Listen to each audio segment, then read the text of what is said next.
The security guard's hand went up like a wall I'd been staring at my whole life.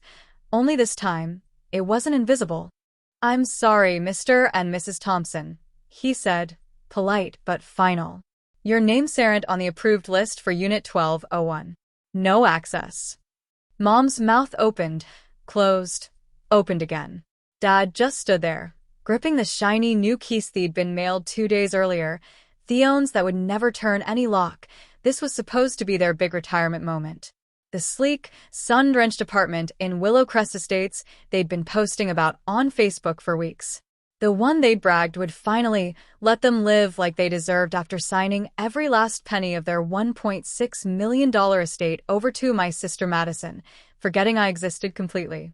And then my phone lit up in my pocket. Madison calling Mom. I could hear the screams from 6 feet away, raw and cracking. "How could you be so stupid? You let her do this after everything." My mom's hand shook so hard, she nearly dropped the phone. I just watched from the shade of the palms, heart steady for the first time in years. My name is Claire Thompson, 34, real estate developer, and the daughter who spent her whole life being the reliable shadow no one ever bothered to think. It wasn't like they hated me. That would have been easier. They just forgot to see me. I was the middle kid who never made waves, never asked for the spotlight, never needed rescuing. Maddie was the golden one. Loud laugh, quick with the hugs. 2 perfect grandkids who called her Nana, like it was a crown. I got the practical jobs. Ewa's the one who sat with Dad through his triple bypass paperwork at 2 a.m. who fixed Mom's taxes every April because you're so good with numbers, Claire.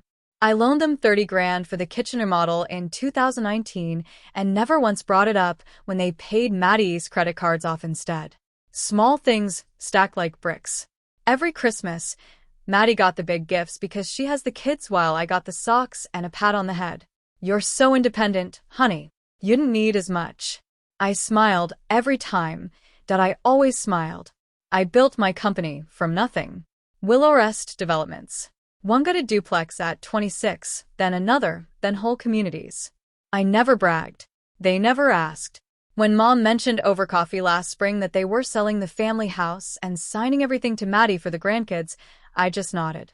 I even offered to handle the lawyer stuff like always. They took me on it. I drafted the transfer papers myself. Watched them sign away the house, the investments, the $1.60 $6 million cash proceeds. Every single thing straight into Maddie's accounts. And oh, trust, no mention of me. Not even a lien that said to our daughters. Mom hugged me after and said, "You understand, right? Maddie needs it more." I said, "Yes." My voice didn't even shake, but something inside me went very, very quiet that day. Not angry quiet, not crying quiet, the kind of quiet that finally hears the truth after 34 years of static. I wasn't devastated, I was done. Done carrying them. Done pretending their love was ever equal. Done shielding them from the consequences of choosing her every single time. What they never knew, what they never cared to know, was that Willow Crest Estates wasn't just some pretty complex I happened to sell them on.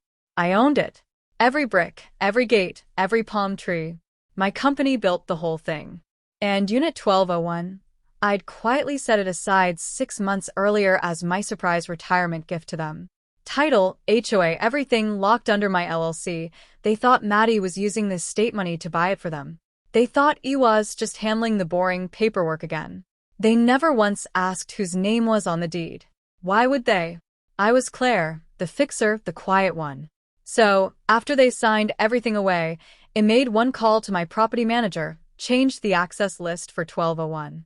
No Thompsons, ever. Simple legal. Mine. 2 weeks later, they pulled up in Dad's old Buick, giddy as teenagers. Suitcases in the trunk, ready to see their new place. I wasn't even supposed to be there. I just needed to watch it happen. Needed to see the exact second the math finally changed. The guard did his job perfectly. Mom started crying first, soft, confused little sounds. Dad kept waving those useless keys like they might magically work if he tried harder. They called Maddie in a panic. And that's when my sister phoned Mom back, voice shrill enough to carry across the entire entry plaza. "You idiots. You signed it all over, and now Claire owns the apartment. How did you not check? I can take you in. My house is full. What the hell am I supposed to do with you now? I didn't smile. I didn't feel triumphant. I felt clean, like it finally exhaled after holding my breath since I was 12. My phone started exploding before they even left the gate. Maddie first. Voicemail after voicemail, alternating between the threats and tears. You're dead to me, Claire. Dead. Then cousins I hadn't spoken to in years. What is going on? Your mom is hysterical. Aunt Linda, honey, this is family. You can't just let them all go to voicemail. I wasn't going to explain. I wasn't going to justify. I'd spent my life explaining why I deserved space at the table. Never again. Mom finally called me herself, voice small and cracking. Claire Bear, please. We didn't mean to hurt you. It was just easier with Maddie. We'll fix it.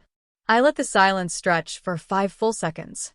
Then I said, calm and even. You didn't forget me by accident, Mom. You chose. The apartment was my gift. You signed it away the day you erased me. I'm not fixing this one. I hung up. My hands didn't shake. For a minute I almost caved, sitting in my car afterwards. I remembered being 7 and climbing into Dad's lap after he came home from work. How he'd call Mayus little shadow, and I'd beam like it was the best thing anyone had ever said. I remembered Mom brushing my hair before Maddie's dance recital, whispering, "You're the strong one, Claire.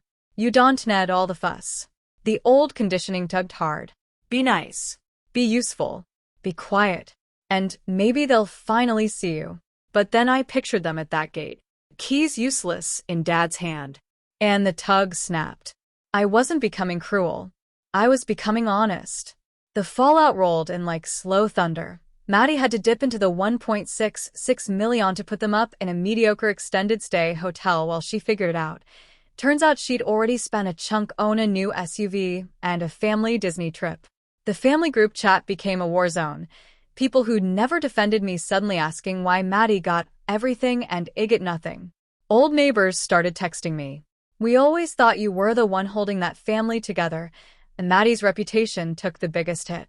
Golden child doesn't look so shiny when everyone sees she pushed for the total cutoff.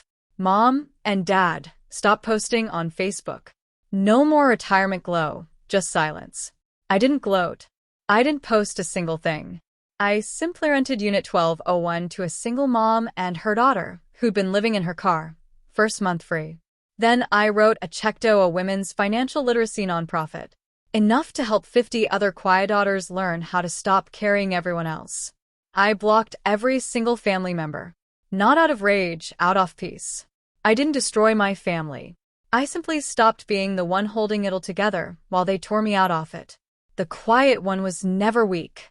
We're just the last ones to stop protecting people who never protected us back. If you enjoy stories about betrayal, revenge, and justice served cold, subscribe for more daily stories.